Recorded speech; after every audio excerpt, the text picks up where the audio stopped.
Welcome to another episode of Don't V LOOKUP, where we interview operators from different D2C companies and talk about how they use data to action their business. We're super lucky to have Stephen here today from Geologie.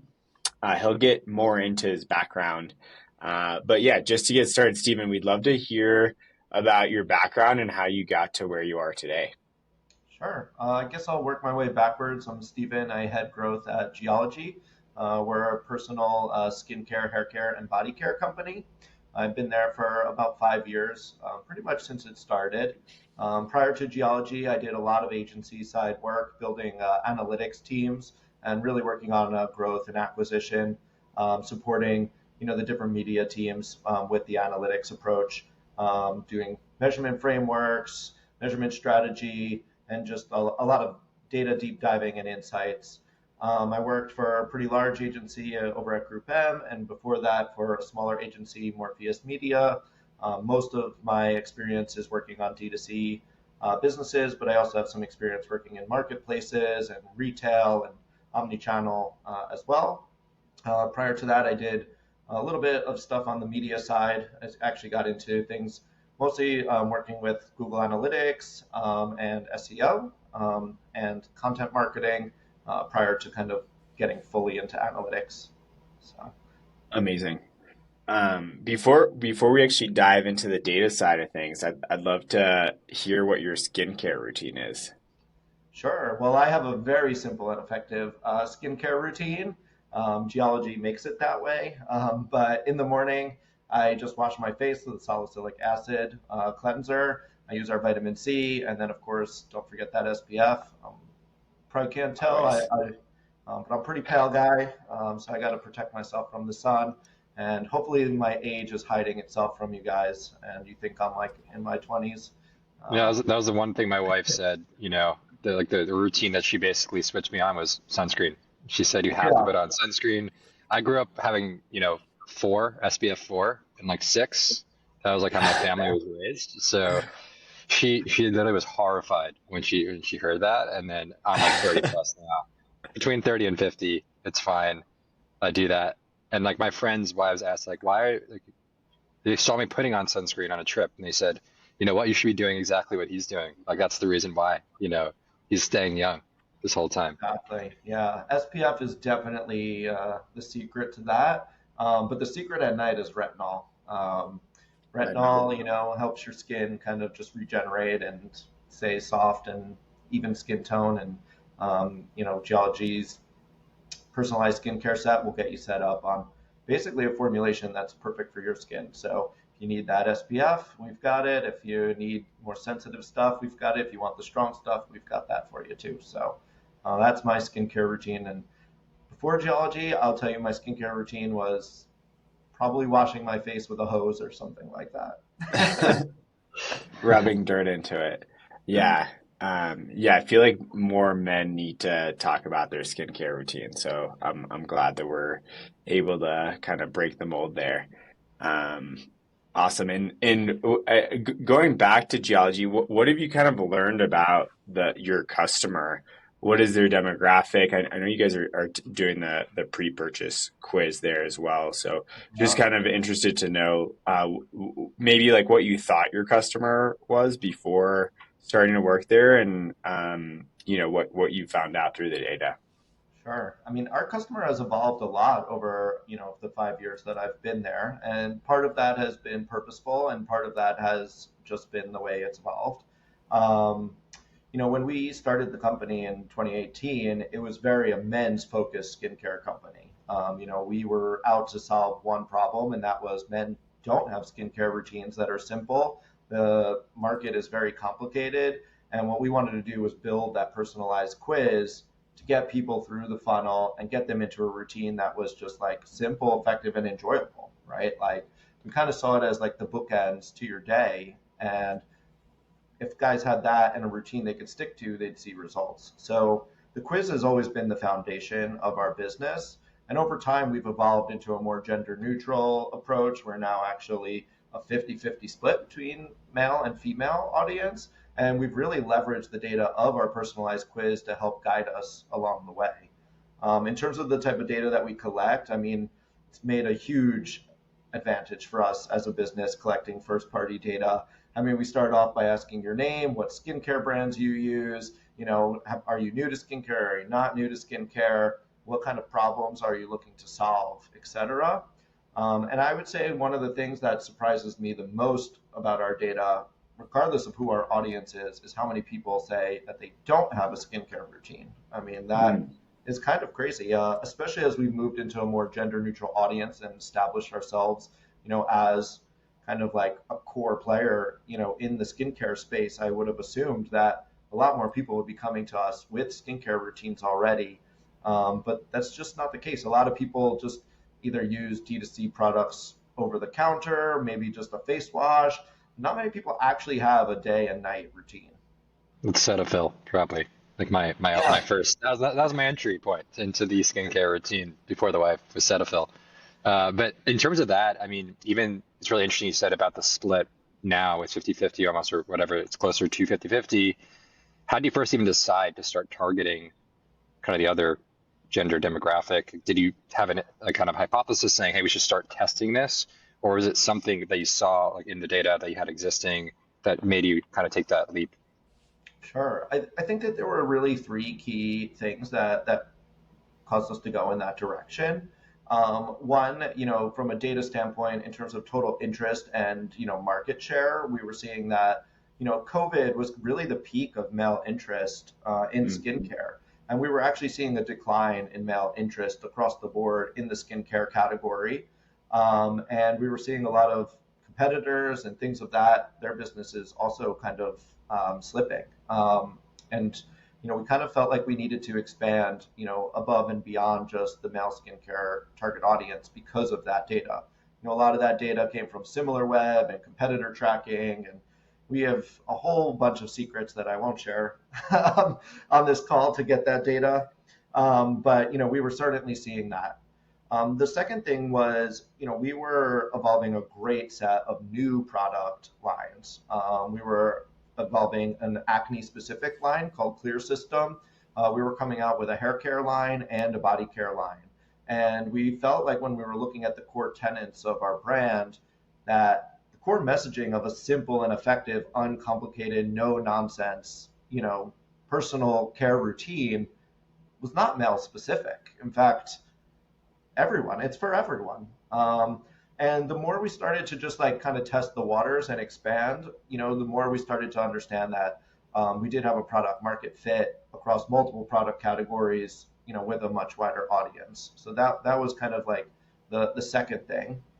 And then the third thing really came down to performance. As we started to expand there, and we started to look at CAC to lifetime value and blended CAC really working, cross-channel, particularly as we expanded. It was pretty clear to us that like there was a much larger reach potential and brand awareness potential that was just totally untapped, from a growth standpoint. And even on that point, were there any specific tactics you used to start those tests? So, a good example is in our previous, podcast guests, one of them was Built, Kyle at Built. They use gift with purchase, expanding into kind of, with the women's line. So they basically had men, that are buying. It flipped during the season, like Black Friday, where the buying would happen. More women would buy for men. And so they offered a gift with purchase that was, for the buyer in that case, which I think was a really interesting strategy. In the same way, Hans at Brewmate was talking about also, that the creative is kind of the new targeting for, especially with Meta. So the creative, just the messaging with the same basic collateral, but different messaging actually really impacted who they went after. So what are like the tactical things that you actually did to start testing in that Sure. demo? I mean, there was a lot of tactical things that we did, particularly in 2023 and 2022, as we really made that expansion. But I'd have to say that, like, when it initially started and we initially were like, let's go unisex, there were a lot of happy accidents. We've been really into content marketing and evergreen marketing on YouTube in particular over the years. And what we find is like, there's a very wide variety of audience searching for problem solutions, searching for do-it-yourself solutions, searching for a variety of different things on YouTube over time. And as that content was gaining in popularity, we were seeing different audiences come in. So that was kind of like the happy accident of, hey, there's an opportunity here, and we're getting some positive engagement. From that point on, I would say like there were definitely some very tactical things that we did. And awards were one of the main things that we went after. So in 2022, we won the Oprah Best Unisex Skincare Award. And that allowed us to really start to get into paid social with some social proof and credibility that we didn't have before, from a male focused standpoint. We had won GQ awards and Esquire awards and Ask Men awards. And we were like, hey, these awards are not appealing to women. Like they don't care how many Ask Men or Spy.com awards you've won, GQ awards. And we started to specifically go after things like that. And then, winning the Oprah best, especially that it was for best unisex skincare. I mean, that just really helped us scale our paid social efforts.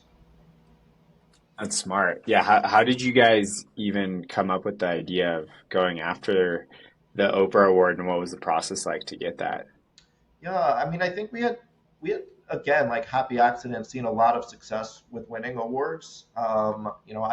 We count our awards. We're up to 29 true awards and like over 100 best of press mentions at this stage. Congrats. And 30 skincare, first skincare brand on Don't V LOOKUP, podcast. yeah, Yeah. if you guys give us a best of, we'll be at 30. That's wonderful.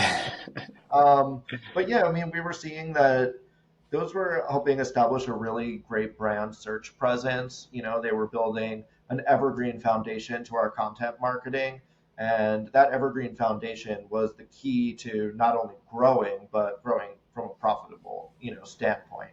You'll hear, especially this year and the past year, as everyone's been focused on profitability. And next year, I think you're going to see a major shift from profitability to brand building in 2024.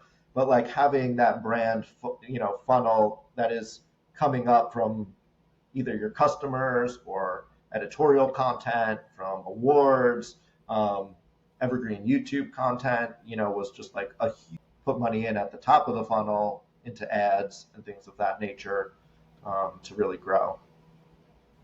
And you talked about your measurement background, in the agency world, especially brand marketing, of course, is tough to measure in a lot of ways. So what has been, at least for you and the team, like the way to evaluate the brand spend and think about the metrics after, think about the attribution windows that might have, be caused by great SEO, YouTube videos. Like how do you capture that, return?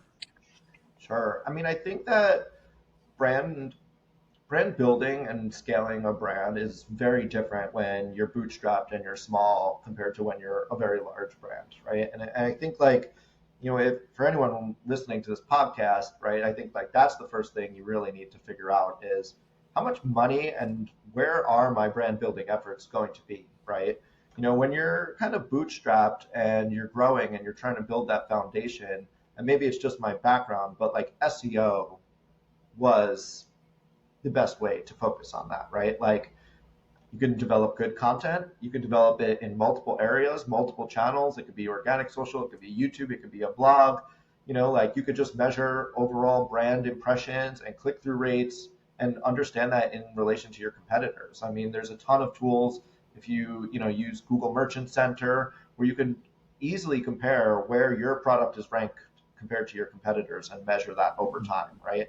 And that's brand building at a bootstrapped, level, right? It doesn't require you to do $100,000 in Google demand gen. It doesn't require you to have $50,000 in Facebook, upper funnel awareness budget. It's just content marketing at its core, right?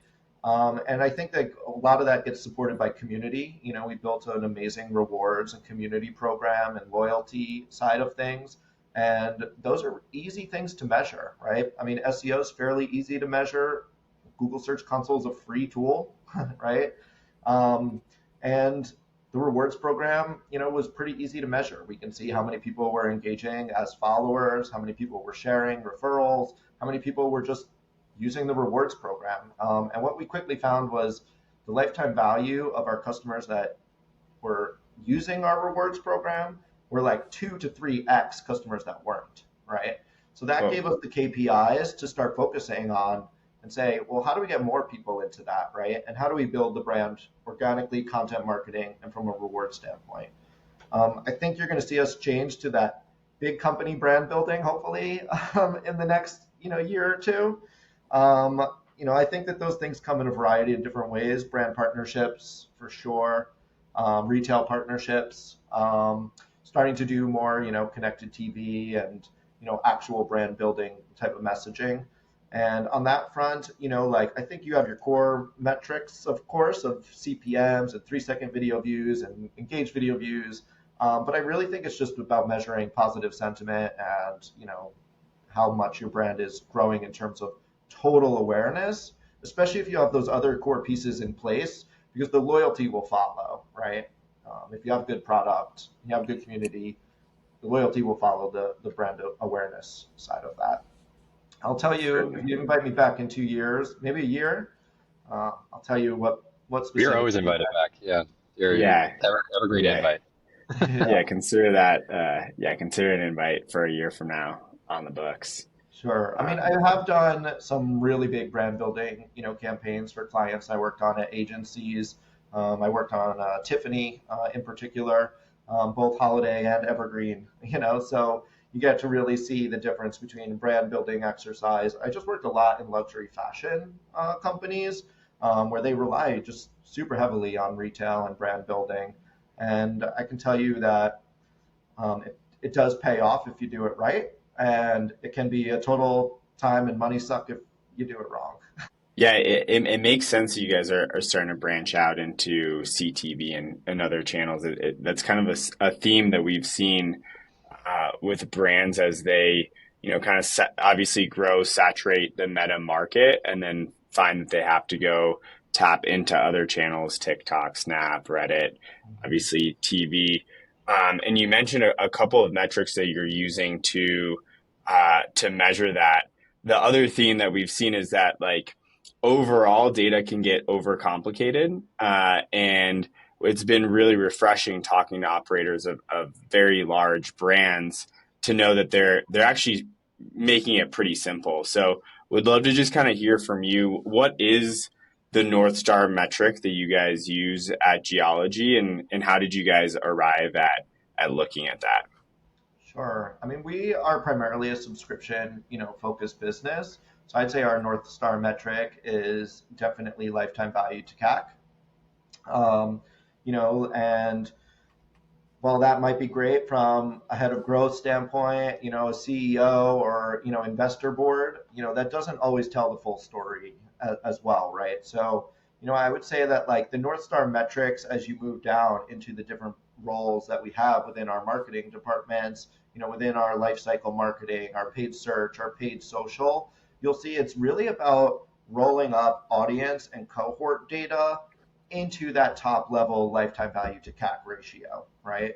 Because a 20-year-old coming in for an acne solution who signs up for a free trial is not going to have the same CAC and not going to have the same lifetime value as a 45-year-old, guy who wants a super deluxe skincare set, body care, add-ons and, all the other bells and whistles, right? So lifetime value to CAC, absolute North Star metric that kind of guides that process. But then there's kind of like a whole journey of metrics really to help evaluate the audience and the potential for a high lifetime value versus the CAC that we paid for them. And Steven, even digging into that a little further, how are you defining lifetime value? Because again, there's a lot of definitions out there. So curious about yours. And then secondarily, over what period of time are you evaluating lifetime value to CAC? Or are there any specific metrics you can call out saying we're measuring, hey, I feel like 3x has been this kind of common, somewhat industry thing, but it's very specific for different businesses. And then time period, of course, with payback period. So how do you think about those different set of questions? Sure. Again, I think like being a subscription business, we have a very unique view, and it's really based off of the recurring cycles of the subscription model in many cases. So, MRR is definitely, something that many subscription companies are familiar with. Um, but, we have 60, 90-day, and sometimes different frequency cycles.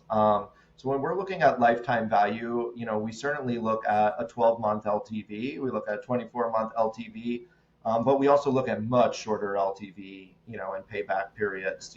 From month one, we have something that's called new customer ROAS, right? So that gives us the upfront metrics of how qualified the audience is coming in.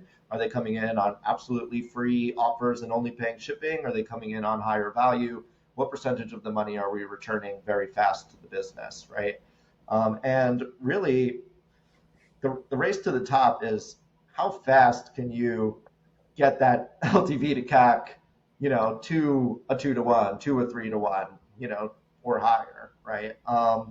And yeah, 3 to 1, is definitely thrown around in the industry. I would say like most, marketers say between like a 12-month and 24-month lifetime value period, probably want to see that. But that's like, hey, you're in a healthy business. If you're seeing a 3 to 1, you should be scaling, right? Like you're growing. Of course it does. If that is across like a 5-year lifetime value, well, you probably don't have the cash, to scale a 3 to 1. So it's very Yeah. subjective. Yeah, it's very subjective. I think to again like going back to, do you have a huge cash balance? Are you really bootstrapped? And just trying to get that lifetime value to CAC improving and finding the audiences and product lines that are going to get you there. Yeah, I think that's a good point. We had another person, Don from Sundays for Dogs, also same kind of sentiment, heavy subscription business, also focus on lifetime value to CAC as kind of their primary metric. And they had like a certain payback period of saying, we want to pay back the customer with this because your point about working capital, it's really working capital in the end. Because you might get that, but can you reinvest it into the business? And I know for like Recess, when I ran that subscription business, it was all about, it was brand marketing on D2C. It wasn't about making a profitable business. It's about how do you reinvest it in our other brand marketing activities that are going to definitely drive like the cost per acquisition lower in that case. But even just maybe stressing one other point, lifetime value definition. Are you doing it based on gross profit? Is it cumulative revenue? Are you applying a margin to it? Again, I've seen different ways. And I think that the industry is talking about getting to kind of a contribution margin or gross profit per customer. Is that been something you've been trying to do? Any like roadblocks or opportunities you see of how to track that in such a granular way? It would be great to hear your opinion. Yeah. I mean, we're like really tough on ourselves when it comes to, these kinds of things. I mean, I come from a data background. Our head of eComm comes from data background. Our CEO is, heavily involved in data. And, so I think we do hold ourselves to a higher level than most in this particular, area. We certainly consider contribution margin and COGS and all of the things that go into it in terms of removing that from actual revenue. And that is a barrier that becomes very, very difficult, particularly for a lot of subscription businesses, who rely heavily on discounting strategies, right? Or are very product focused, like where does a gift with purchase fall into that? That can become very, very challenging, to just kind of separate out that contribution margin from the product revenue and the discounting strategies that you have. That's definitely been one of the big barriers we've had. Trying to think of what else on this area. There's probably could talk about this particular topic for Oh, this days. this definitely, yeah, this is definitely the biggest topic probably in the space. And the reason I'm pressing on it is I think what's been tough in the industry is the word lifetime value has kind of been used very loosely, Yeah. which, there's lifetime revenue, which, you're saying you're taking out the cost of goods sold. But what is cost of goods sold? There's product costs, there's shipping costs, fulfillment costs, there's merchant processing fees, and all that is, different pieces of the puzzle. And then you just talked about some great examples of, hey, we have other kind of costs, gift with purchase, returns, maybe a CX interaction. So there's so much science that's going into it versus I think the core goal is the customer profitable in the end? And what activities are we doing to influence the customer to kind of be a customer in the first place? So I think it's been one of the most challenging areas, but also probably a huge opportunity for brands that are deeply connected with their finance departments and marketing teams and operations teams to kind of figure out how to come up with something to work alongside that. So I mean, it sounds like you're making those inroads, which is great. Probably has led to a lot of the success. I mean, it's really on both sides of this ratio as well, right? I mean, I talk to a lot of brand marketers and, they're like, oh, I have a $20, CAC, right? And you're like, oh, let me see that. I don't know, I'm skeptical, right? And you go in and you're like, oh, your paid social CAC is $20. What about your creative resources, your UGC content, like all the content marketing that went to your email platform? What about all the software fees, right? Like, are you paying your freelance copywriter? Is that included, in your blended CAC metric? And usually the answer to that is no, right? And so, like, I really think that as you make this your North Star metric, you really need to understand, like, what is blended CAC on the one side, right? And again, we do all inclusive. Like, if we're paying a creative agency to do video production, we attribute that spend across time in a way that allows for us to make sure that, like, at the end of the day, when we're reconciling how much money did we spend, it ties back to all of our marketing efforts, not just search and social, right? Anybody could have a great search and social CAC, like, it's all direct performance, right? But when you That's really an consider amazing point. everything, yeah. And then, same thing on the lifetime value side of things, right? It is about the time, you know, but I think, again, like, the more you could be all inclusive, I think on that front, you will find from most businesses, I mean, at least in our business, that, shipping and COGS and things of that, have fairly good averages across our different product lines that allow us to look at blended contribution margin as it relates to lifetime value in a way that we don't have to calculate it out line item by line item, like we would do. I'm not saying we're not doing that anywhere. We are. Oh, of course. Yeah. I think it's like what But Bart said, though. I mean, the common yeah, theme is like, when do you complicate things versus when do you kind of make it so that you know well enough? And I just think the point you just made is such an excellent one where I feel like we're trying to chase so many metrics at times, or brands chase a lot of metrics where you got to get the one North Star metric right in the first place to feel confident versus trying to, I feel like there's a lot of goal seek happening, which is like, I want to get this number. So how do we kind of get to that number? And yeah, sure. That creative cost, maybe that's a fixed cost, and this is that, this and that. So not even defining the metric in the right way to actually evaluate the health of your business, I think is just, yeah, that's a really excellent point. yeah. And it really goes to data accuracy, and I think, like, I spent 10 years developing measurement frameworks for hundreds of companies. And I will tell you, without a doubt, the biggest problem companies had in using data was that you can't trust it, right? And if you don't know what you're measuring, there's no way to QA that data to make sure it's accurate, and there's no way to make a North Star metric that's accurate, right? So I would say, like, if you're starting from scratch, make sure your data is accurate, right? Make sure you know what you're measuring, and that does require maintenance too, right? Like, things change. Universal Analytics became GA4. That threw a major wrench. Cookie loss and first party versus third party data threw some major wrenches, into data accuracy. Um, but if you want to be able to truly look at LTV to CAC, you need accurate revenue, accurate contribution margin, accurate, customer acquisition costs, and that will allow you to forecast where will you be at month 2, where will you be at month 3, where will you be at month 4, so you can truly see how much can we invest now with confidence that, and one thing, like, I challenge myself as a growth marketer and someone who owns the marketing mix model is, can I come within 1%? Can I come within 2% of forecasts? How Hmm. consistently can I do that? How consistently can our retention team come within those forecasts? Because if you're accurate with your data, well, you can make all the decisions that you want, right? Because it just makes it that much easier. Do you have any recommendations for those listening on how to get to data accuracy, whether it's tools or frameworks or anything you're thinking through?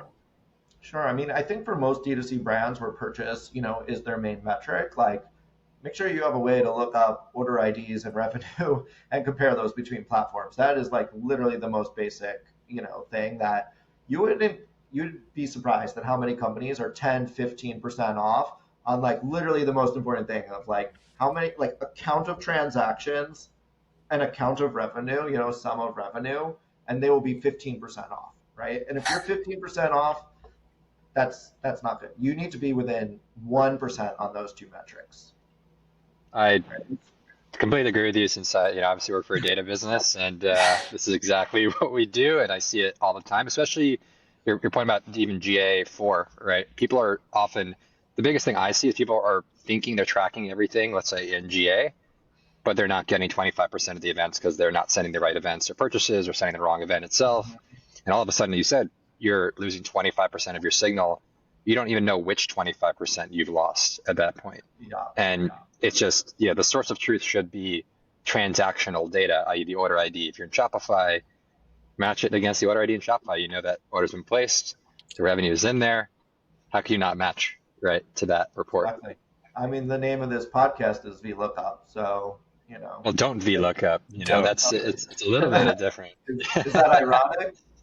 It is ironic, actually. There is the quick story. If you have you seen Don't Look Up, the movie?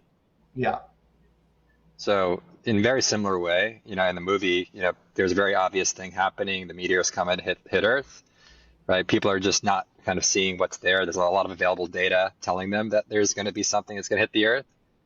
Yet the story was Don't Look Up. So same thing here, just like Don't V Lookup. There's a lot yeah, of available data, and so it's about using that data to make decisions. yeah. Being able to map your Shopify order IDs to your GA Shopify order IDs to your BigQuery, and making sure those are hitting your Klaviyo and everything is the key to accurate data. Like without that foundation, if you're not measuring transactions and revenue accurately to within 1% consistently, I mean, I'm talking about every single day, unless there's like some kind of data outage, like that does happen, but like that is the foundation, and then you can start to lay down, okay, how do we start to break those things out, right? By channel, attribution models, the more complicated stuff. But when I've done so many audits where it's it's just not accurate. I mean, and this isn't just a problem in web analytics and marketing, right? Like, go to your finance team and ask them, how accurate their data is. So Certainly. Couldn't agree more. Awesome. Well, Stephen, this has been one of the more fun chats we've had. Thank you so much for coming. For the audience that's listening that can't see, Stephen's been generous enough to give us his time, even with his apartment flooding. So we appreciate him even more. Any last minute things you want to share with the audience before we go for the day? I mean, I would just say keep iterating. That is really where we've seen a ton of success, whether that's iterating on our marketing initiatives, iterating on our data sets, iterating on our product lines at Geologie. Like, don't just put something out there and then wait 3 months, to move on to the next thing. This things change very, very quickly. Economic periods change quickly. I mean, COVID, I think, caught a ton of businesses by surprise in a lot of different ways. And, you need to constantly be iterating. And I don't just mean from an A/B testing standpoint, I mean, like across the board, like test new metrics, see how they do, test, new products, test new audiences, because that's really where you'll find a lot of success. Agreed. Right. Yeah, Yeah. it's ever-changing ecosystem. Well, thank you so much, Stephen, for everyone Thanks, listening. Steven. How can they find you on Twitter, LinkedIn? Are you active there? And if so, where can they find you? Yeah, I'm not as active on social media as I probably should be. You can definitely find me at LinkedIn at Stephen Racano. I do have an Instagram account where you could find amazing pictures of my really cute dog who, well, he's sleeping. He's sleeping. Can't see him. Um, but yeah, definitely LinkedIn would probably be the best place to find me. And I also do some speaking at like e-commerce, type of shows as well. So, definitely look for me on a panel somewhere. And Hopefully you guys will have me back on as a guest. And if you can't find me anywhere, go to geologie.com. That's with an Purchase some IE, things, and yeah. and purchase some things. Check us out, because you might be disappointed if you reach out to me and I have a terrible conversation with you, but you won't be disappointed if you try our products. Steven will send you your order ID and it matching in GA. Yeah. Query if you do buy, just let him know. You have the purchase survey, don't be lookup, so podcast. All right. Well, thanks again, Steven. That was an awesome conversation again. So appreciate your time. Likewise. Thank you guys. Thanks so much.